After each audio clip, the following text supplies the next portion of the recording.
Bonsoir à tous, vous êtes bien sur Watch, on est bien le lundi, et le lundi, un lundi sur deux, et bien c'est Andromag, l'émission 100% Android. Et l'autre lundi c'est quoi, ravioli? Voilà ce que c'est d'avoir abusé du week-end, ce que ça peut donner. En tout cas, bonsoir à tous, j'espère que vous allez bien et que vous allez suivre avec nous cette belle émission puisque c'est la dernière de l'année 2017. Donc on a décidé de faire les choses en grand, donc après les cadeaux de Noël, etc. Il y a beaucoup de trucs. On repart sur un peu le bilan de l'année. Vous pouvez retrouver bien sûr cette émission sur la chaîne de Watch, sur le site de Watch, watch.tv, et vous avez également tous les replays sur les podcasts, et en même temps vous pouvez retrouver aussi le replay sur YouTube et Dailymotion. On vous invite à vous abonner, à nous laisser un petit pouce pour nous encourager, et croyez-moi, on en a bien besoin. Salut Étienne, je vais commencer par Étienne ce soir. Bonjour Mathieu. Voilà. Bonjour Jason, ça fait toujours plaisir de vous revoir. Dans le micro, c'est mieux quand même. Bonjour, ça fait toujours plaisir de vous revoir. On répète là, non, moi c'est bien. Voilà, et ça faisait un peu trop longtemps qu'on les avait pas invités, nos amis de chez Top for Fun, donc fatalement le micro il reste toujours vers le bas. Voilà, comment va Top for Fun? Top for Fun va bien, va très très bien. Marco a pas pu nous rejoindre sur le plateau comme il a fait la dernière fois. Mais il nous regarde, je suis sûr qu'il nous regarde. Très très bien. Salut Quentin, IT Jailbreak. Tout à fait, comment tu vas Mathieu? Eh ben écoute, ça va, même si ça me fait bizarre de prononcer le mot jailbreak sur une émission Android. Mais on commence à s'y faire puisque... Oui, on sait ce qu'on a dans la poche. Hein. Transférer sur iOS, moi ça... Mais ça va, on va rattraper le coup, on a plus d'une vingtaine de téléphones. Il y a de quoi faire. Il y a de quoi faire, ça va être beau. Exactement. Mon acolyte de toujours, Jason. Ça va Mathieu? Eh ben écoute, ça va, j'ai l'impression que ça fait longtemps qu'on se voit plus. Heureusement il y a Andromag, hein. Heureusement il y a Andromag, exactement. Donc écoutez, tout le monde a l'air bien, tout le monde a l'air de bonne humeur. On est parti pour une heure d'émission et Jason, je te propose de nous faire un petit sommaire. Ah oui, donc émission spéciale, mais on a quand même une partie news, donc la première partie de l'émission, on va parler de Xiaomi qui va bientôt se lancer en France, hein, puisque certains téléphones sont disponibles. J'aime bien comment tu dis, redis-le. Xiaomi. Avec Xiaomi. Xiaomi. Puis on va parler de OnePlus qui a sorti une édition spéciale Star Wars pour son 5 Plus T, OnePlus 5T, pardon. Et on va enfin parler de Huawei dans la partie news qui a dévoilé donc 2 téléphones. On était présent la semaine dernière à Londres, donc ils ont dévoilé donc le V10 et le Honor 7X. Puis après la seconde partie de l'émission, on va donc parler de tous ces téléphones-là. On va vous faire notre petite sélection de l'année. Ah, c'est beau. Voilà, c'est beau comme tu dis. Entre-temps, on va peut-être glisser une petite surprise puisque Noël approche et qu'on a voulu vous faire plaisir. On a gâté donc, on va gâter donc un de nos téléspectateurs avec des antipodes de chez Divacor. Donc on a organisé un petit concours. Et donc l'un d'entre vous va pouvoir gagner ces écouteurs. Ça qui est génial. Qui sont Bluetooth et sans fil. Divacor, t'as le logo et après Antipode. Magnifique. Et rien que pour le nom, je les salue bien bas. Mais la police, c'est moi ou la police de Antipode fait penser à exactement celle d'Apple. Exactement. Okay. J'ai vérifié, c'est exactement. Ouais, mais bon, c'est comme Apple mais en mieux. Voilà, ça c'est dit. Et on a aussi un qui a dit. Exactement, on a un qui a dit qui n'a pas été dit d'ailleurs. Eh oui, bah du coup Mathieu. C'est bizarre de dire ça. Qui a pas dit alors? C'est Jason. La fin de la neutralité du net est une obligation. Je vous laisse méditer sur cette phrase et j'interrogerai au hasard quelqu'un pour nous répondre. Voilà. Ceci étant dit, je pense qu'on a un sommaire bien chargé, donc on va commencer tout de suite.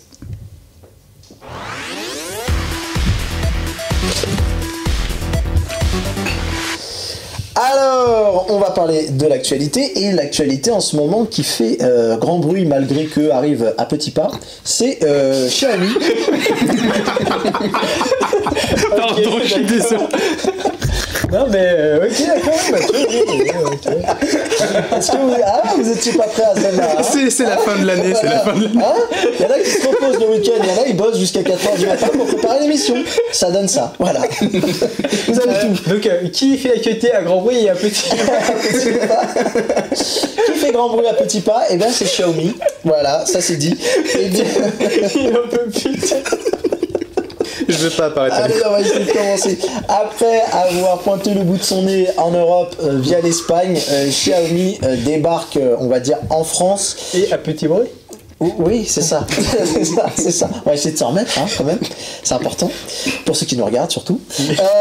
Et du coup, eh bien, ils ont mis donc 3 smartphones sur Amazon. Donc voilà, et du coup, ben, c'est une marque qui était quand même très très très attendue, puisqu'elle est très très connue en par les aficionados de la marque qui sont assez nombreux dans le monde, puisqu'on le rappelle à la base, même Xiaomi, ils étaient connus à la base pour une ROM qui s'appelait MIUI avant de se lancer en tant que constructeur de smartphones. Et donc là, on peut trouver 3 de leurs smartphones sur Amazon France. Exactement, et donc vendus par Xiaomi. Oui. Donc voilà. Alors qu'avant, bon, dans les émissions précédentes, on avait parlé de Xiaomi qui vendait des téléphones en Espagne. Exactement. Donc là, ils s'implémentent en France. Exactement. Donc du coup, ce qu'il faut savoir avant ça, c'est que Amazon n'est pas le premier à être, on va dire, validé par la marque, puisque depuis juin, c'était Matériel.net qui était le revendeur officiel de la marque. Il y avait quand même d'autres boutiques de vente en ligne, hein, qui vendaient du type Cdiscount, on peut le trouver même sur des gros bills et des choses comme ça. Et donc du coup, on a donc 4 téléphones, on est très content qu'ils arrivent, mais on est un peu déçu de ce qu'ils nous proposent, on va dire, puisque c'est des appareils qui sont pas des appareils du tout haut de gamme. Nous, on aurait voulu voir du Xiaomi Mi 6, du Mi Mix 2, et là on commence par, on va dire, l'entrée de gamme. On a le Redmi 4X et le Redmi 4A et le Redmi 4 Note. Voilà, j'y arrive. C'est pas le 4S? Non. C'était bien mais j'ai l'impression d'avoir déjà entendu cette phrase.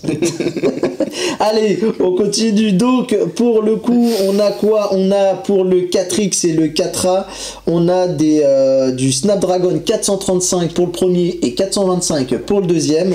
On a 32 Go de mémoire de stockage et 3 Go de mémoire vive. Au niveau des batteries, on est quand même bien fourni, 4100 mAh, ce qui est plutôt pas mal, et on a donc un prix qui est proposé, le 4X à 220 €. Alors c'est là aussi un peu le bas blesse, c'est la différence de prix qu'il y a entre Amazon et Matériel.net, et on sent que l'historique a bien fait, parce que d'habitude Matériel.net, on a plutôt une vue plutôt, c'est assez, on va pas dire c'est cher, mais c'est un peu plus haut, se positionnent plus haut au niveau des tarifs qu'un Amazon ou que d'autres boutiques de vente. Les commissions sont peut-être plus élevées. Ouais, et puis bon, après c'est peut-être aussi un plus petit site par exemple que Amazon, donc ils achètent moins en gros que Amazon. Moi je sais qu'en général c'est quand même elle est souvent saluée pour sa qualité de service. Donc est-ce que c'est pas ça qu'ils font payer, allez savoir, mais là pour le coup c'est eux qui tirent avantage, puisque par exemple ce fameux 4X, lui est proposé à 220 € sur Amazon et 169,90 € sur Matériel.net. Alors pour le 4A, donc qui est donc un téléphone un peu moins bien spéqué, hein, puisqu'on a que 2 Go de mémoire vive, je l'ai dit tout à l'heure, un 425 Snapdragon, donc qui est vraiment l'entrée de gamme de chez Qualcomm. Là pour le coup on a je crois 16, je sais plus c'est la quantité de mémoire interne, c'est 32 Go. Non, j'hésitais entre 16 et 32, c'est bien 32 Go. Et pour le coup, on a un capteur arrière 13 mégapixels et 5 mégapixels à l'avant, et la batterie 3120 mAh. Le tout est vendu sur Amazon à 165 € et 139,90 € sur Matériel.net. Donc encore une fois, Matériel.net tire avantage au niveau du prix. Le Redmi Note, le Redmi Note 4. C'est vrai que c'est pas évident d'enchaîner les noms. Ah ben là c'est souffrance là c'est tout l'amour que j'ai pour vous, je vous le donne là. La semaine dernière aussi, enfin l'émission d'avant aussi c'était pas mal. Ah voilà, avec celui-ci on va dire est un peu mieux expliqué que les autres, puisqu'on a un écran de 5,5 pouces avec une définition Full HD, on a un Snapdragon 625, on a un stockage de 32 Go et 3 Go de mémoire vive. Il propose aussi la batterie de 4100 mAh, donc ce qui est pas mal, et l'appareil lui est déjà disponible à 250 € sur Amazon, et il est quand même à 199,90 € sur Mattel.net. Il y a quand même plus de 50 € de différence. Ça commence à être compliqué, donc voilà, on était très très enthousiaste à l'idée que Xiaomi arrive. Au final, quand on voit le prix, déjà les écarts qu'il y a entre ne serait-ce que 2 vendeurs français, plus les prix qu'on était habitué à avoir si vous êtes un habitué de la marque et qui avait l'habitude de faire importer les produits. Après, là, ça coince un petit peu. Cette augmentation de prix, elle n'est pas surprenante. Je veux dire, il y a beaucoup de constructeurs chinois. Leurs tarifs des téléphones vendus en Chine et en France, il y a 100 € à chaque fois de décalage environ. Donc il y a par exemple Meizu. Les tarifs par rapport au marché chinois, c'est différent. Ouais. Déjà, rien que la TVA, quand on rajoute, ça augmente mécaniquement le prix. Après, il y a le SAV. Voilà, il y a plusieurs facteurs qui font que le prix augmente. Oui, mais encore une fois, moi je suis un petit peu déçu de cette annonce. Je sais pas ce que tu en penses, Etienne, mais pas de Xiaomi Mi A1 qui est un téléphone sous Android One, qui est vraiment qui a un des best-sellers et qui est vraiment très intéressant. Mais après, on peut toujours l'acheter en Espagne. On a le Mi 6, oui, voilà, on peut passer par l'Espagne, mais pas de Mi 6, pas de Mi Mix 2 qui est la vitrine technologique et qui serait bien pour donner envie, peut-être créer le coup de cœur. Parce que c'est sur ces téléphones-là que tu vas créer l'envie. Là, c'est un petit peu dommage. Qu'est-ce que t'en penses ? Ils font attention, tout simplement. Ils vont pas tout de suite étaler tout leur catalogue en France, alors qu'ils sont pas encore très connus, à part une communauté qui est quand même assez forte en France, effectivement. Je pense qu'ils vont petit à petit, tout simplement. On commence par les entrées de gamme. Et les entrées de gamme qui sont très bons. Ah oui, alors très bons. Ils auront des consommateurs pour les entrées de gamme. Pas toucher le plus grand nombre, c'est par le bouche à oreille en vendant des téléphones. Bah oui, mais Benji le montre bien. Regardez derrière moi, les amis, on a quand même 2 boutiques physiques déjà à Madrid. En Espagne, si vous voulez, ils sont pas arrivés. Il y a eu une annonce. C'est moi, on dirait des Apple Store. En version de chip. Toi, ce soir, fais gaffe parce que le contrat 2018 n'est pas encore signé. Alors, fais gaffe. Je te laisse sur Awik si tu veux, Benji. Je vais prendre Ellie à la place. Non mais voyez, il y a quand même des boutiques, il y a une annonce à la presse avec un tweet et tout ça sur un compte officiel.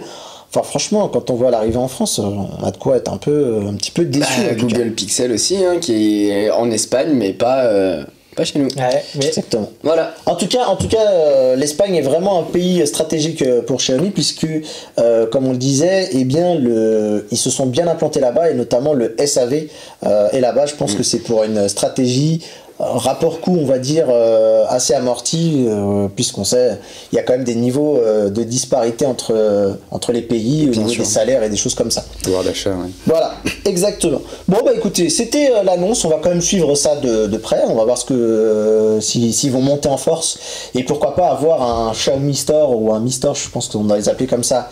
Pourquoi pas sur Paris, pourquoi pas à Opéra par exemple, je dis ça comme ça. Ça peut être intéressant de voir ce que que ça peut générer. J'adorerais, voilà.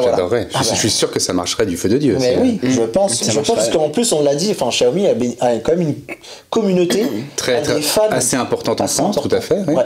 Qui suit ça de très très près, et je pense qu'une boutique physique ferait sensation. Ouais. D'accord. Quentin, on va parler du OnePlus 5T et notamment de tes dernières vues au cinéma d'ailleurs aussi, exactement. Tu as été voir comme il se doit le film. Donc. Le film, quel film ?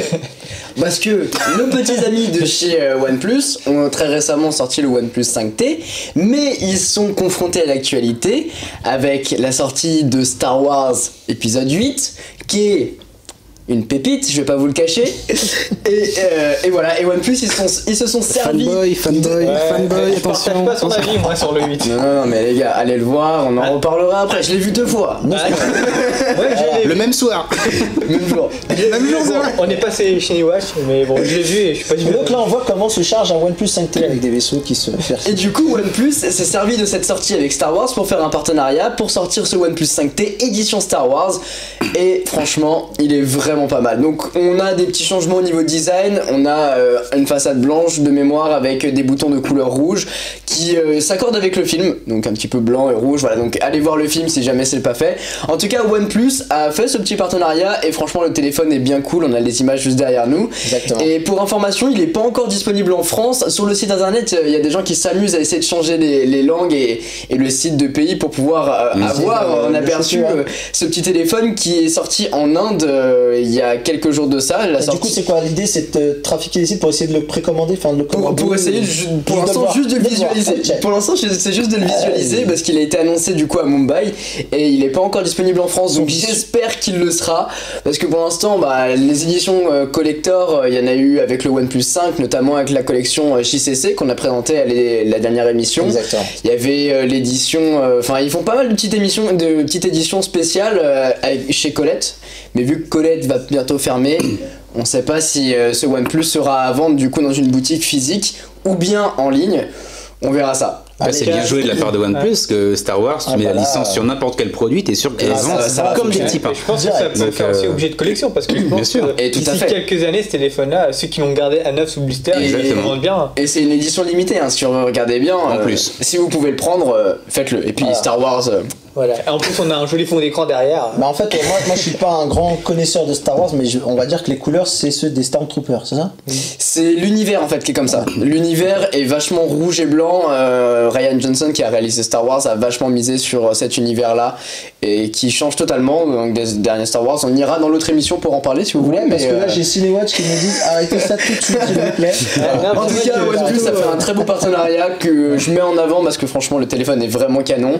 Et puis on a aussi un petit fond d'écran personnalisé, tout ça, donc ok, bon travail. Et ben très très bien, c'était l'actu de Quentin. Un peu de cinéma, un peu de téléphone, voilà, ça donne ça. Allez, on va parler donc de notre petit voyage de presse. Jason, je te laisse un petit peu dire ce que. Bah, du coup, la semaine dernière, on s'est rendu à Londres tous les trois. Donc, en express, hein, d'ailleurs. En express, oui. On a passé plus de temps dans le train qu'à Londres.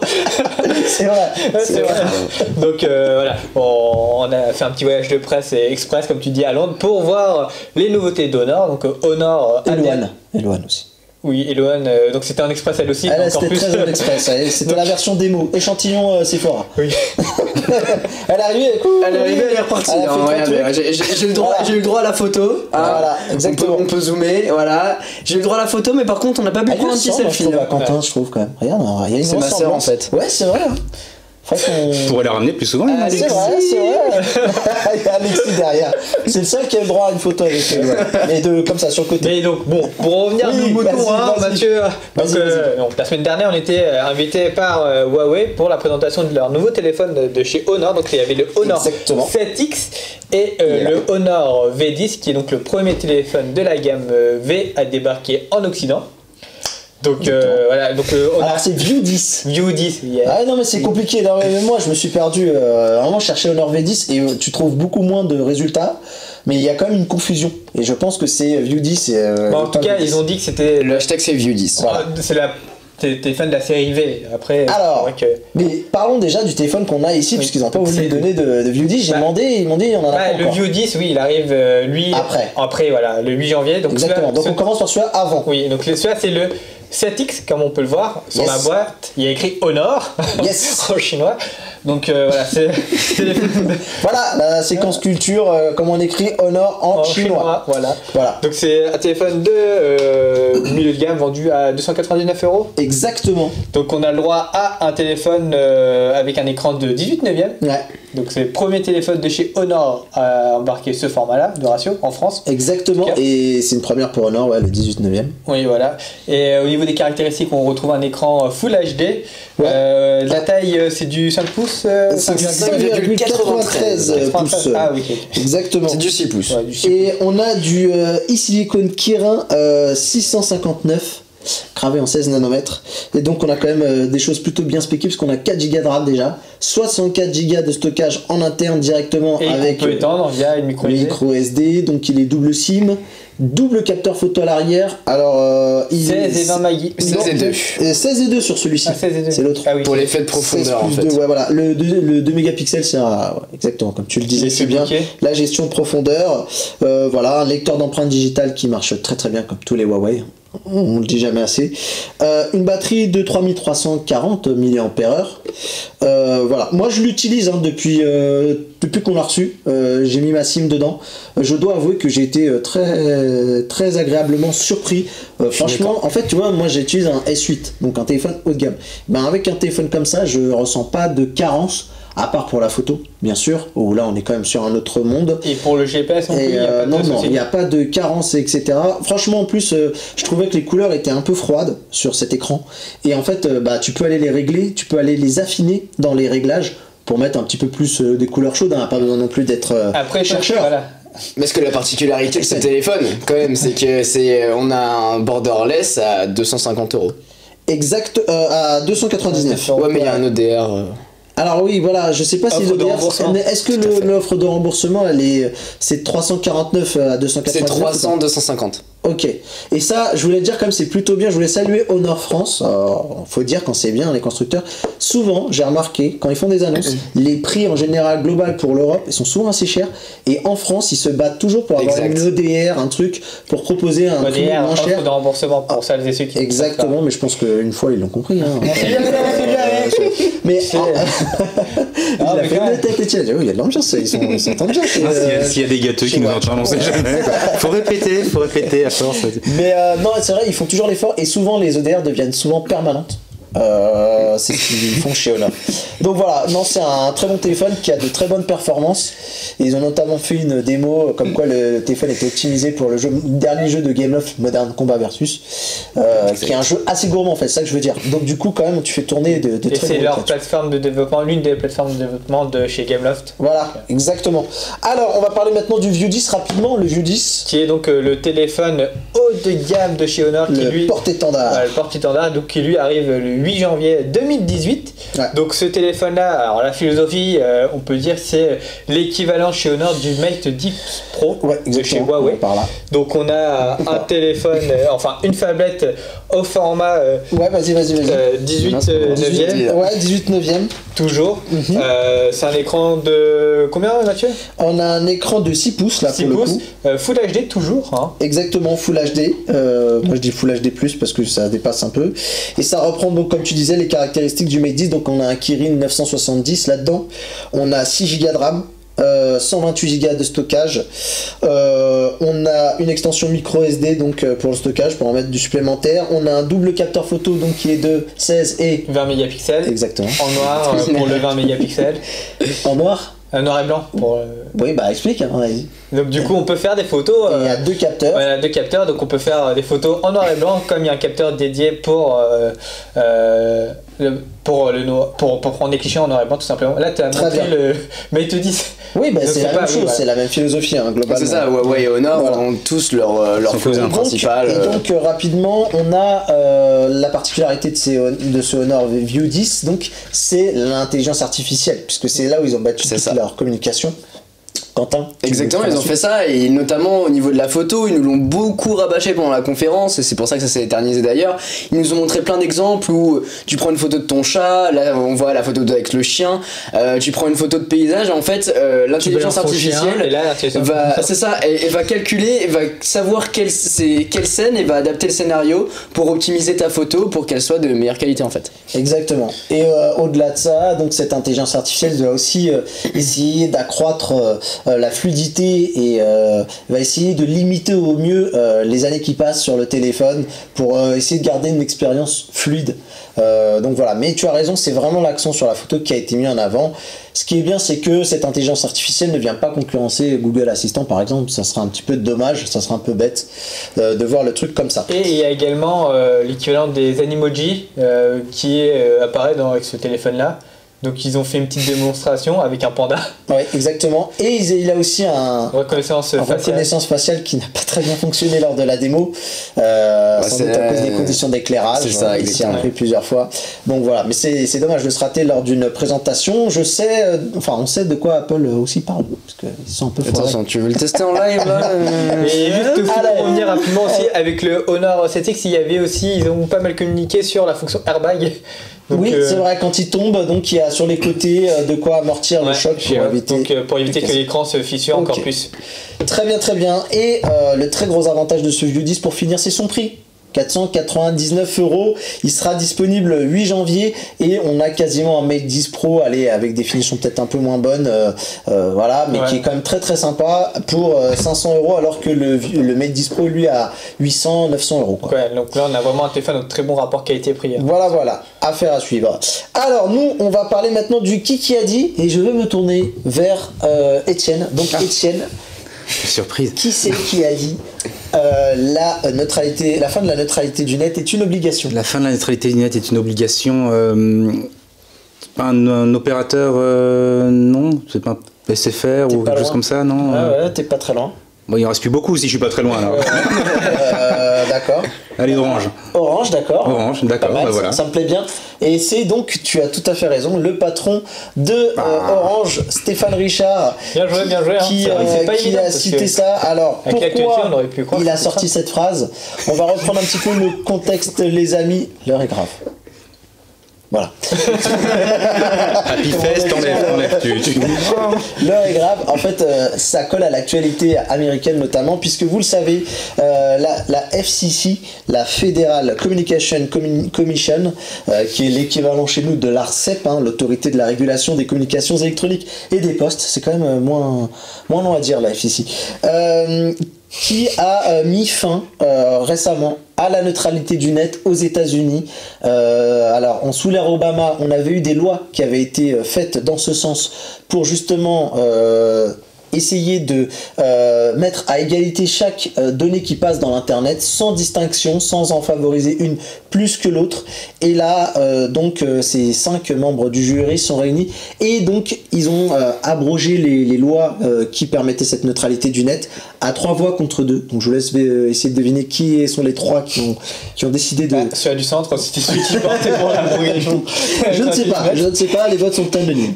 Voilà, et en gros, comme je vous expliquais, donc cette neutralité du net, elle a pour but de ne pas faire de distinction de ce qui passe à l'internet.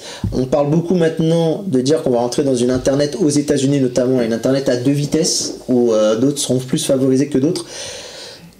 Stéphane Richard donc a été interviewé à BFM Business et donc on lui a posé la question de savoir si cette fin de neutralité était quelque chose de nécessaire en France, et lui il a dit carrément que c'était une obligation. Alors j'ai vu beaucoup de choses qui ont été dites, hein, loin de moi l'envie d'attaquer qui que ce soit au niveau de mes confrères journalistes, on va dire. On va dire la phrase, il faut pas la sortir trop de son contexte. Donc je vais vous expliquer pourquoi il a dit ça. Il se défend de toute volonté en fait de dégrader l'expérience utilisateur. C'est ce qu'il dit. L'intérêt c'est pas d'aller fouiner à l'intérieur pour essayer de créer cette fameuse internet à 2 vitesses. Il explique que notamment pour les nouvelles technologies qui arrivent, notamment comme la 5G, l'internet des objets, la voiture autonome, selon lui il est nécessaire de pouvoir justement arbitrer un peu cette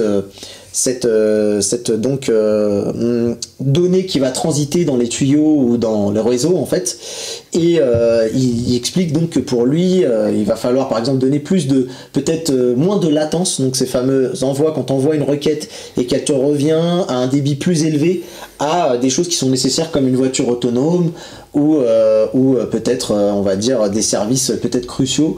Donc voilà, lui demande et regrette, il trouve que en fait en France on a une vision très politique de cette histoire, et du coup il trouve que le gouvernement devrait faire confiance aux opérateurs et de les laisser faire.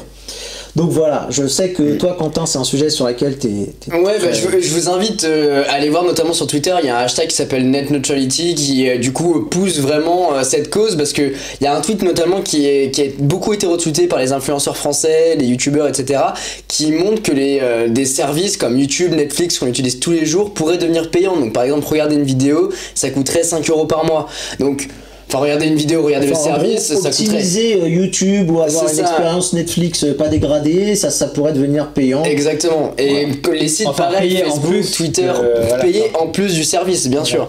Donc voilà, je vous invite vraiment à regarder cette cause et partager ça à un maximum de personnes, parce que c'est vrai que au final on est tous touchés, on utilise tous ces services-là. Et il faut savoir quand même, en France en tout cas, il y a la neutralité du net, c'est inscrit dans la loi. Donc, exactement, mais comme on le disait, comme on le dit, c'est dans la loi, mais c'était aussi également dans la loi aux États-Unis, et ça a été abrogé. En tout cas, la décision, je pense que la décision que ce qui s'est passé aux États-Unis a dû faire un électrochoc en Europe, et peut-être il va y avoir une loi qui va passer au niveau du Parlement européen, je pense. Je peux te dire que même déjà en France, ça a pas mal réagi, parce que les personnes sont quand même suffisamment assez flippées, puisque certains côté du gouvernement, notamment je pense à la France Insoumise, on va pas faire politique ici, mais pour vous dire, eux aimeraient bien voir cette neutralité du net inscrite dans la Constitution. Donc c'est pour vous dire quand même que mine de rien, ça fait débat, ça fait réagir. Pour l'instant, la position du gouvernement français est de dire que non, on ne touchera pas à cette neutralité du net. Pour le moment, il n'est pas question d'y revenir. Mais on voit quand même des opérateurs français qui commencent à essayer de récupérer le bâton qui leur est tendu. Et on fait quand même bien, en tout cas, d'en parler, même si on ne veut pas tirer de conclusion hâtive, mais de se méfier, puisque par le passé... Juste pour aussi en revenir par rapport à ce qui se passe aux États-Unis aussi, il faut savoir que les opérateurs, il y en a pas mal qui ont au départ dans des médias ou même des plateformes de vidéo. Donc il y a aussi cette inquiétude-là, c'est que les opérateurs favorisent leur propre plateforme à eux, et donc comme tu dis, fassent de l'ombre à d'autres startups qui sont émergents. Des challengers, etc. Ouais, donc tu as déjà cette première difficulté. Tu as également aussi le problème... Alors, pour essayer de ne pas montrer que les opérateurs sont forcément les grands méchants dans cette histoire, les amis, on peut revenir aussi sur le côté des services comme YouTube et d'autres, on peut parler de YouTube, on peut parler de Netflix, etc., qui eux profitent des infrastructures qui ont été mises en place par les opérateurs, qui ont eu des coûts, et ils font leur beurre là-dessus, alors qu'eux mettent jamais la main à la poche pour payer justement ces fameuses infrastructures qui sont quand même lourdes à maintenir ou des choses comme ça. Et pour eux, c'est ce qu'ils disent, c'est que ça nuit à l'innovation. Et c'est pour ça qu'on a eu d'ailleurs un combat qui est mine de rien pas si proche de cette neutralité du net, c'est le fameux accrochage entre YouTube et Free. Et aussi Free et Netflix aussi. Voilà, exactement. Donc Free aimerait bien que ces acteurs mettent l'argent, la main à la poche, et eux ne voient pas de le faire. Donc voilà, c'est un débat quand même très très compliqué. On espère que en tout cas les choses iront bien et que ça finira pas mal pour cette neutralité du net, ou que ça aille dans le bon sens si les opérateurs reprennent la main. Voilà ce qu'on pouvait dire sur ce sujet. Donc on passe à la suite, je pense. Allez, on passe à la suite. Juste après cette courte pause. Une petite pub. C'est con ça. On était bien, hein, mais... Et on recommence. Pour les 2 dernières. Allez, on y va. Transition, c'est parti. On revient tout de suite après ça. Je suis fatigué.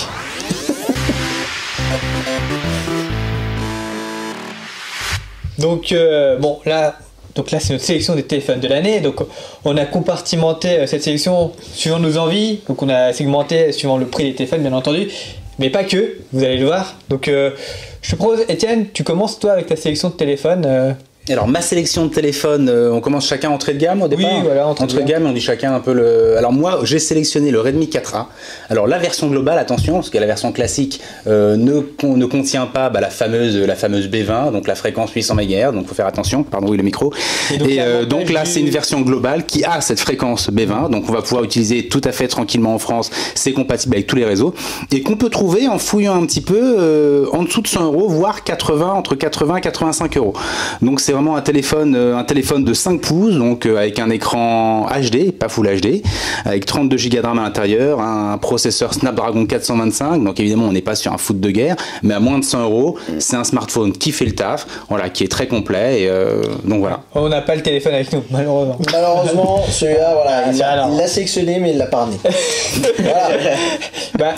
Je propose de parler du mien, qui est donc le Wally-Fox 2X. Et qui n'est pas que ta sélection d'ailleurs, oui, on a été plusieurs à le... Non, mais c'est vraiment... C'est un choix unanime. Oui, voilà, c'est le téléphone d'entrée de gamme à 200 € qui offre le meilleur rapport qualité-prix et qui a un suivi logiciel vraiment digne des plus grands, puisque Wally-Fox s'est engagé à faire un suivi logiciel de 2 ans. Donc on les a eu l'année dernière sur le plateau du Studio Mobile, donc je vous invite également à regarder l'émission du Studio Mobile de l'année dernière pour connaître un peu plus sur la marque, l'historique de la marque. Mais donc c'est une marque anglaise, et ils ont voulu faire des téléphones, on va dire des équivalents des Wiko si on veut dire, voilà, mais avec une finition plutôt bien pour le prix. Donc on a le Wally-Fox 2X qui est vendu à 200 €, mais il y a également un équivalent plus bon marché qui est le 2 Plus, qui lui est trouvable à 180 € et également on peut même le trouver des fois moins cher durant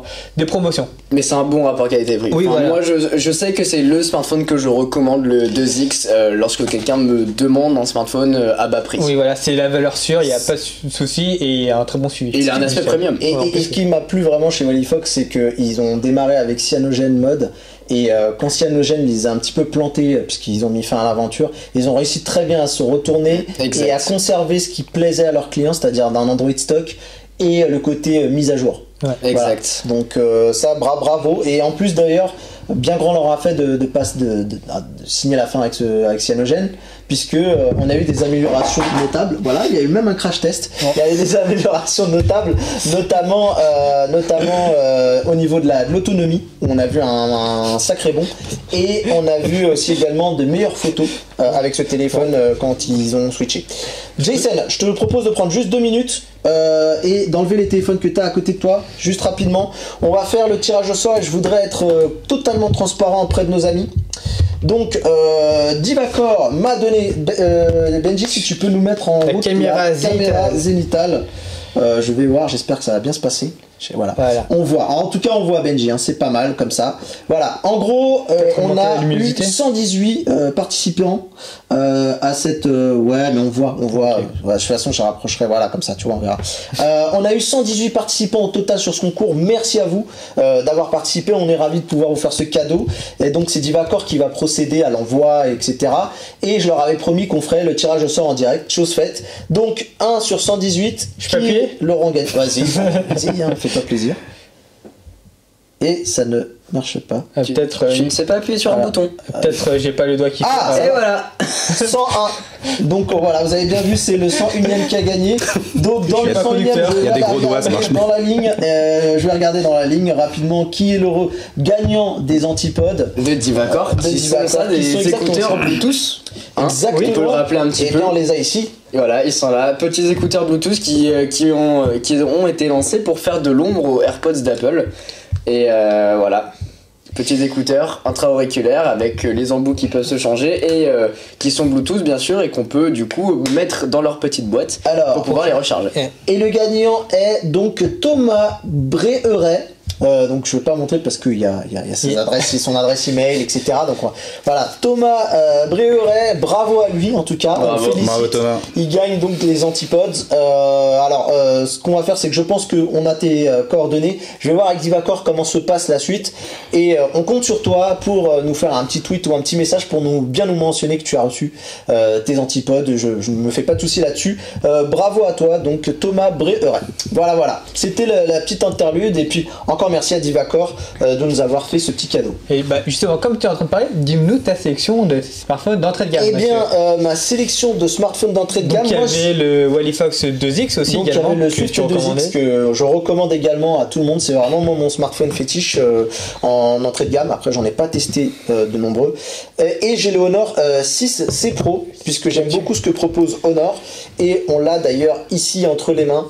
Et donc au niveau des caractéristiques de ce téléphone, Mathieu ? Au niveau des caractéristiques, rapidement, on est sur du Mediatek, tu vois, j'ai fait un effort, j'ai pris un Mediatek. Salut à Pierre-Alexandre. Hein. Voilà, 6750, 32 Go de stockage avec carte micro SD, 3 Go de RAM, un écran de 5,2 pouces HD.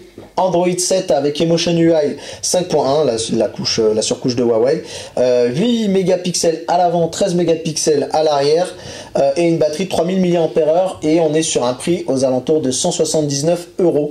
Voilà, et d'ailleurs je voulais vous poser une question rapidement les amis, est-ce que vous conseilleriez un téléphone en dessous de 150 €? Etienne. Franchement, je dirais, mais tout dépend du budget, comme d'habitude. Ouais, mais à 150 €. Un mec qui te dit j'ai 150 €, est-ce que toi tu peux lui faire une proposition d'un téléphone qui te semblerait fiable? Ouais, du côté de chez Xiaomi, ouais, par exemple. Oui, mais là, du coup, il faudrait faire de l'import. Sans faire de l'import. Là, on a vu avec la news que bientôt. Normalement, ça devrait arriver, ouais, mais. Voilà. Ensuite, dans les marques qu'on peut trouver effectivement officiellement en France, j'avoue que j'aurais du mal. Ouais. J'avoue que j'aurais du mal sans grimacer un petit peu, lui dire derrière, ok d'accord, je peux te conseiller ça, mais fais attention quand même, si tu peux rallonger un petit peu pour... voilà. Très honnêtement, moi, en dessous de 180 €, je conseille pas. T'es chaud, Je dis à la personne d'attendre parce qu'en fait, le problème, il y a des solutions. Wiko en fait, il y a plein de de marques qui en font, des téléphones à moins de 150 €, moins de 100 € aussi, mais le problème c'est la fiabilité. Dans 1 an, dans 2 ans, qui vous dit que votre téléphone fonctionnera plus, il va y avoir des mises à jour, le téléphone va ramer, donc si jamais vous avez un budget aujourd'hui de 150 €, attendez et prenez un téléphone plus cher, 250 €. Vous commencez à avoir des choses très bien. On parle du 7X là avec ODR, mais il y en a plein d'autres. Donc à partir de 250 €, 300 €, on commence à avoir un téléphone qui est bien et vous pouvez attendre. Un téléphone, vous pouvez patienter, quitte à avoir un. Voilà, il y a encore une solution qui existe, c'est de prendre un téléphone qui a déjà quelques mois, voire une petite année. Taper sur un milieu de gamme qui est sorti l'année dernière, qui a baissé de prix parce qu'évidemment tous les 6 mois des téléphones sortent, donc les prix chutent drastiquement, et donc plutôt tabler là-dessus. Mais attention ensuite, parce qu'il y a certaines mises à jour qui ne sont pas suivies de certains téléphones, et là pour le coup il faut vraiment faire attention, parce que pour les pages de sécurité, il faut vraiment faire gaffe. Deux téléphones que je pourrais recommander sous 200 €, il y a le Wally Fox 2 Plus, on va parler, mais il y a également le Meizu M3. Je sais pas si vous en souvenez, mais il est plutôt pas mal. C'est du Mediatek, mais il est plutôt correct pour son prix. Il est fluide, il n'y a pas de souci, et l'appareil photo, voilà. Ouais, Mediatek, le problème que j'ai avec Mediatek, c'est notamment le GPS et parfois l'accroche réseau, je trouve un peu capricieuse. Allez, alors, et je voulais juste répondre à Stop sur Twitter, parce que là on commence un peu à reprendre le fil de l'émission. La Surface Pro ne gère pas le tactile, non, c'est que tu vois le niveau de stress quand on fait les émissions, et Jason avait sans doute les mains moites, parce que tu as vu quand j'ai appuyé, moi ça a marché du premier coup. Voilà, tu sens notre stress à faire. C'est sympa pour le collègue. Voilà, mais le pire, tu vois, c'est que j'ai des problèmes, mes doigts sont pas assez humides, et j'ai... Voilà. Bon, alors je me délèche régulièrement. Et je vous attends sur Twitter. Pour mon anniversaire, on m'a offert un canard lumineux, et pour l'allumer, il faut appuyer sur un espèce de bouton. Un canard. Il amène des codes connectés. Est-ce qu'il y avait une petite fourrure autour du... Non, mais du coup, j'arrive pas à l'allumer, mais tous mes collègues de bureau j'arrive à l'allumer. Ok, bon, je t'invite à juste monter un peu ton volume. Si Benji veut t'engueuler, au moins il pourra le faire, voilà, un petit peu. Alors, j'en profite également pour dire que Eric V, qui possède une chaîne YouTube, lui aussi est très conquis de ce Wally Fox Swift 2X. En tout cas, il y a un vrai plébiscite de la part des gens, et je trouve que moi, le suivi des mises à jour à ce prix-là, ça vaut vraiment le coup, et ils ont été mis à l'épreuve sur ce sujet-là. Allez, on va un petit peu essayer d'y aller un peu en mode random. Les amis, on va prendre du milieu de gamme. Qu'est-ce que vous conseilleriez, vous, de votre côté, Quentin, pour changer? Alors moi, ce que j'ai sélectionné comme milieu de gamme, c'est, je vais vous en parler plus en détail, c'est le LG Q6 que j'ai là avec moi. On va baisser un petit peu la luminosité pour que vous puissiez bien voir comme il se doit. Le voilà, donc ce qui est vraiment cool avec ce téléphone, il coûte 256 €, j'ai vérifié, sur Amazon vous pouvez le retrouver à ce prix là, si ce n'est moins cher même. Ce qui est vraiment bluffant, c'est que on a un écran qui est borderless et qui est vraiment de très bonne qualité. Alors le problème, c'est que au moment où le téléphone est sorti, il y avait peu de concurrents qui proposaient ce format là, et aujourd'hui on a le 7X qui est sorti pour le même prix, si ce n'est un peu plus cher. Qui a quand même des bords un peu plus fins. Mais qui a des bords un petit peu plus fins, mais on n'a pas la même expérience. Et ce que j'apprécie vraiment avec celui-là, c'est qu'on retrouve l'expérience qu'on a avec le LG G6, alors que là, on est sur le Q6 qui coûte 2 fois moins cher. Donc voilà, c'est ça que j'ai vraiment apprécié. Après, le seul souci, c'est que il s'abîme assez vite. Vous voyez, très fragile à l'arrière. Super attention, vraiment, je prends super soin de mes téléphones, et juste en le rechargeant et en le posant, la coque arrière s'est rayée. C'est fou, quand tu m'as dit ça, je t'ai pas cru. Et vraiment, ça me fait chier parce que j'aime beaucoup ce téléphone. Attention à ton langage. Mais pour le coup, vraiment, c'est un petit peu relou. Et puis il y a la caméra arrière qui est pas terrible aussi. Alors, une dernière spécificité sur ce téléphone, pas de lecteur d'empreintes digitales, mais ils ont mis en avant la reconnaissance faciale. Donc si on fait ça, on peut l'utiliser et ça fonctionne. Normalement, ça fonctionne. Est-ce qu'on met ta photo, ça voilà, si on met ma photo, ça se déverrouille. Mais sinon, la reconnaissance faciale est plutôt bonne. Mis à part des détails de sécurité. Il me semble que t'étais moins emballé, toi, par ce Q6. C'est au niveau de son positionnement tarifaire, je trouve qu'il est trop cher par rapport à la concurrence. Parce qu'il était sorti officiellement aux alentours de 350, il me semble. Oui, exactement. Et très rapidement, effectivement, ils ont baissé le prix, heureusement. Heureusement, parce que 350 €, c'était pas possible. Ils les valaient pas, et là à ce prix là effectivement il y a quelque chose. Jason, toi de ton côté en milieu de gamme, qu'est-ce que tu aurais envie de recommander? En milieu de gamme, moi du coup j'ai le Honor 9 que je recommande. Un Honor 9 en milieu de gamme? C'est un reste du milieu de gamme un peu haut. Ouais. Moi je l'aurais mis dans la catégorie qu'on avait dit flagship killer. T'as pas un truc un peu moins cher quand même? Sérieux, surtout dans tout le bazar là, t'as pas un téléphone? Tu dis quelque chose là, et ça touche bien les étudiants en France. Un Honor 9 en milieu de gamme quoi, le mec. Ah mais non, mais c'est un flagship killer, c'est un téléphone à 400 €. C'est vrai qu'il y a eu pas mal de réductions et d'offres de remboursement là, ce dernier mois où il était très intéressant. Black Friday, voilà, c'est ça le Black Friday. Vous trouvez que c'est un milieu de gamme pour vous? 290 €. À 299. À 299, ouais. Ouais, bon, on est dans un milieu de gamme haut du panier. Allez, Voilà, je te le valide, mais moi, on va dire qu'on va plutôt le mettre dans la position flagship killer. Donc, un flagship killer, c'est quoi? C'est un téléphone de milieu de gamme qui propose des caractéristiques de haut de gamme. On l'a C'est d'ailleurs ici, les amis, quand même, ça c'est bien de les montrer quand on les a ramenés. Celui-ci d'ailleurs va bientôt partir, c'est un concours gagné sur Rester Connecté. Voilà. Mais on a un téléphone qui est tout à fait un look assez premium, il est magnifique, bien fini, il est magnifique. avec ces fameux. C'est vraiment un téléphone de beau gosse. Voilà. C'est pour ça que tu le tiens d'ailleurs. Ça vient du cœur, Il a dit, là, il est conquis. Non, honnêtement, le Honor 9, c'est un téléphone que je recommande sans souci. Il est excellent. Voilà, oui, non, c'est vrai, exactement. c'est vrai. Il a un Kirin 960 qui est la puce haut de gamme de l'année dernière, 4 Go de RAM de mémoire, 64 Go de stockage. Si je vous dis pas de bêtises, micro SD. Franchement, non, il est top. Il est top. Et ils ont la caractéristique, c'est Huawei d'avoir un lecteur d'empreintes digitales qui est assez fonctionnel. Donc voilà, et avec un écran Full HD LCD de toute beauté que j'aime beaucoup. Donc voilà, c'est le Honor 9 pour Jason. Alors moi, j'aurais à vous proposer le Samsung A3 2017.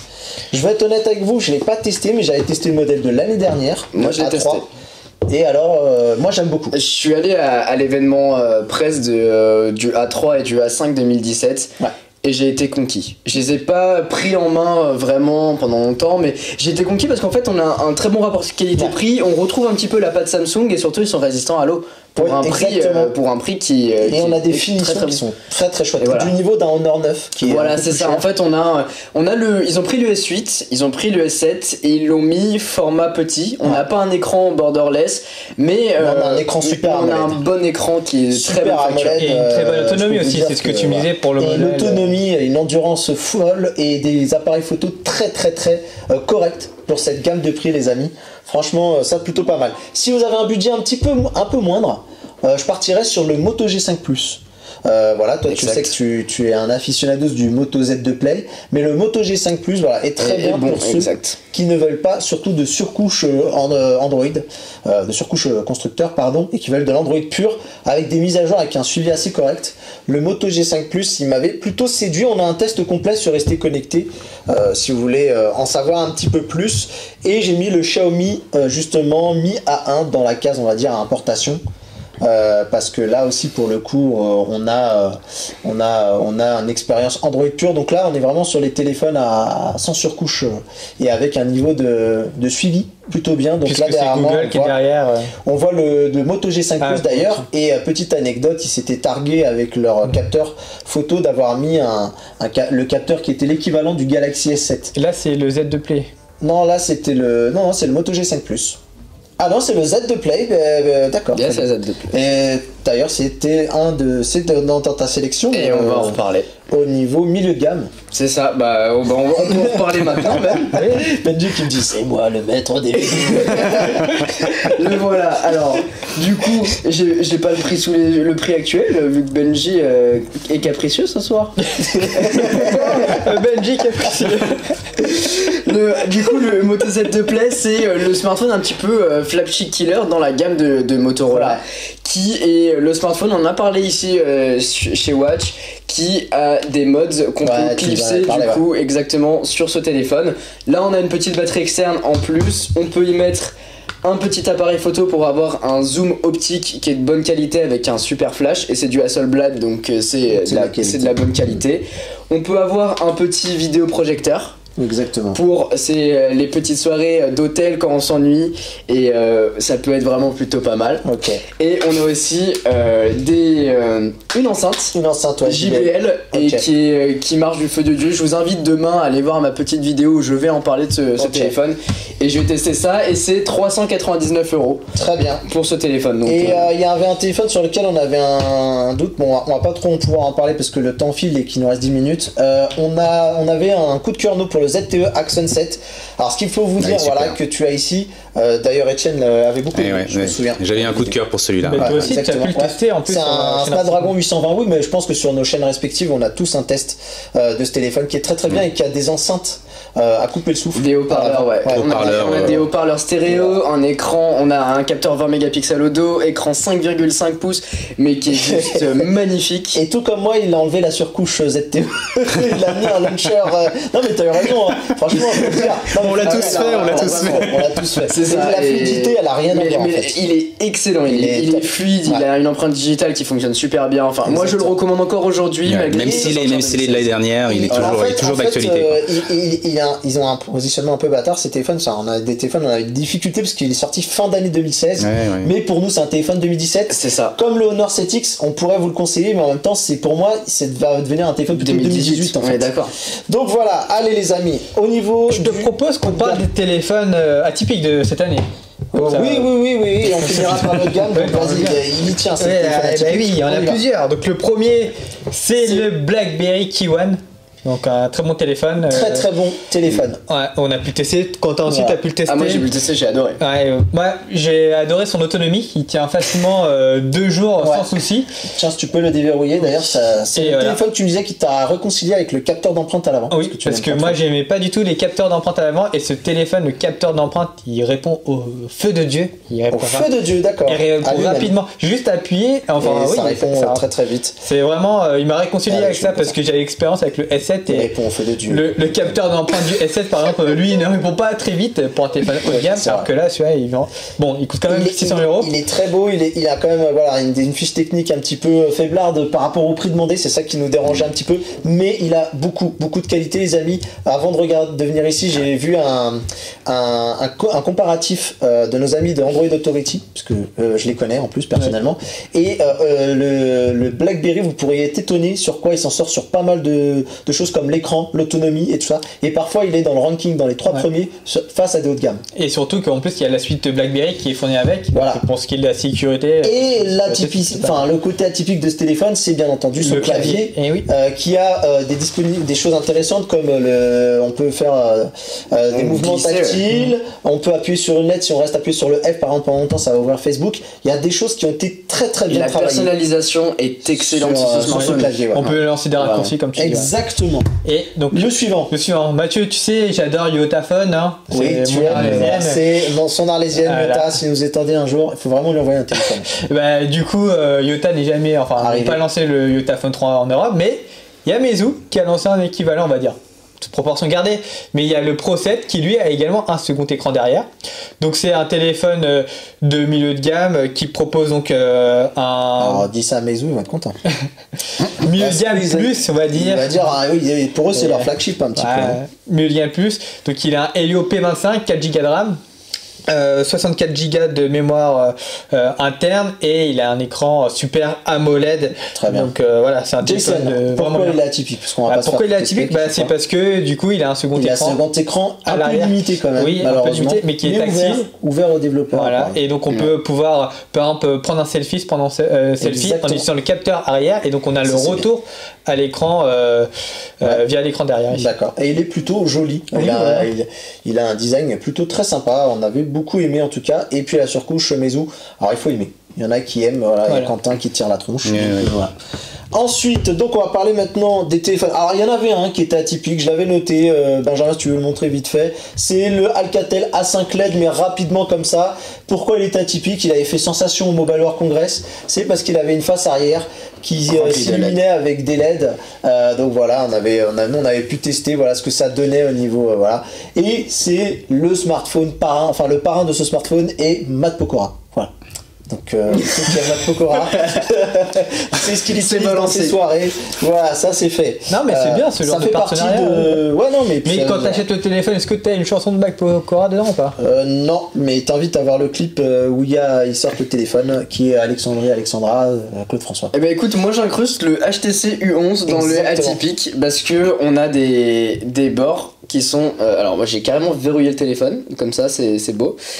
On a des bords qui sont squeezable, c'est-à-dire qu'on va pouvoir presser le téléphone pour pouvoir faire des actions. Et là par exemple, ouvrir la caméra avant et prendre des photos. Donc là c'est une vidéo. Hein, voilà. Salut les amis. Et on va pouvoir interagir comme ça. Quand on reste appuyé fort, on lance par exemple l'assistant ou des choses comme ça. Et donc voilà, Google vient de le mettre dans son Google Pixel 2, mais il était à la base dans du coup ce téléphone. Et les gestes sont du coup personnalisables directement, et là aussi la pression. Super. En tout cas, bravo. Je suis très content que tu amènes un BlackBerry sur le plateau. Non, pas un BlackBerry, un HTC. Un HTC, pardon. Non, mais c'était à eux que je pensais. Parce que vraiment, c'est une marque. Voilà, c'était dommage de ne pas les faire venir. Et d'ailleurs, c'est bien dommage qu'on n'ait pas réussi à avoir de Sony le XZ1 Premium. Puisque là, pour le coup, on va passer au smartphone haut de gamme, Jason, pour terminer un petit peu l'émission rapidement. Puisqu'on voudrait garder quelques minutes à la fin pour souhaiter des bonnes fêtes à tout le monde. Donc, au niveau du haut de gamme, les amis, sans trop rentrer dans les détails, parce qu'il n'y a pas grand chose à dire, qu'est-ce que vous avez gardé, vous? Bah, moi, le V30, hein. Okay. 30, je crois qu'on t'a pas entendu. Bah, c'est mon coup de cœur de l'année. Voilà, et c'était le coup de cœur éphémère de Benji, on va dire. Voilà. En tout cas, n'hésitez pas à regarder l'émission d'avant si vous voulez avoir plus d'enseignements. Et c'est partagé parce que le V30 est impressionnant. Si vous voulez voir un fanboy Apple aimer un téléphone Android, allez voir, restez connectés, Benji face au V30. Il y a vraiment... Ah, il me dit comme ça, d'accord, très bien. C'est noté. J'oublie parfois que c'est lui le patron, j'arrive. Alors, donc moi, écoutez, j'ai pris le Galaxy S8 pour ma part. C'est mon téléphone de tous les jours. C'est un téléphone qui est plutôt réussi, qui n'est pas dénué de défauts. Je trouve que, en fait, maintenant, je trouve que les téléphones qui ont 8 Go de mémoire vive, c'est bien. Notamment, j'en profite pour placer des téléphones qu'on a ramené. Le OnePlus 5T, qui est quand même ici, et qui fait partie de la section plutôt que flagship killer plus que de premium. Et le Asus Zenfone 4. Et alors moi c'était pas lui que je pensais au Arcos Diamond Omega, les amis. Il est là, juste là, Etienne, je vais le prendre. Vas-y. Il est vraiment un téléphone, voilà, pour le coup que j'ai beaucoup aimé, le Arcos Diamond Omega. Le seul point sur lequel je suis encore un petit peu fâché avec Arcos, parce que j'attends, ils doivent me passer une mise à jour, parce que de temps en temps les applications se ferment, mais apparemment ils auraient corrigé le problème.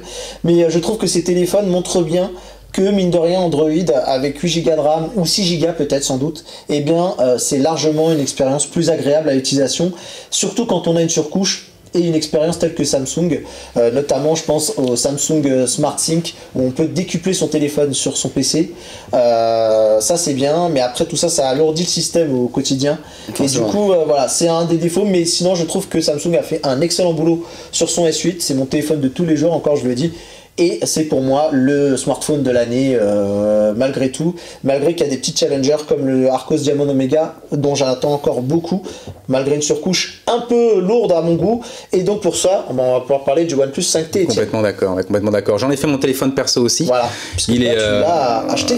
Il est vraiment magnifique. Oui, je l'ai acheté. Ouais. Il est vraiment magnifique, tout simplement quoi.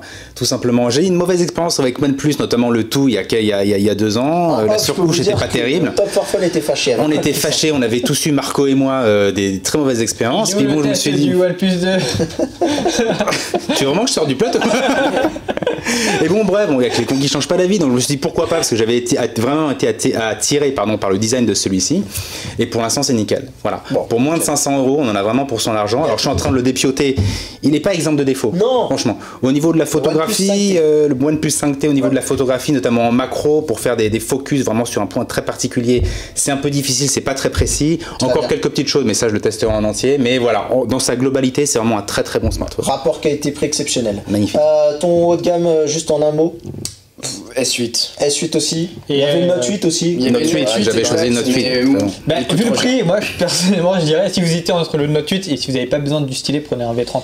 Et bien voilà les amis, c'était la fin de l'émission.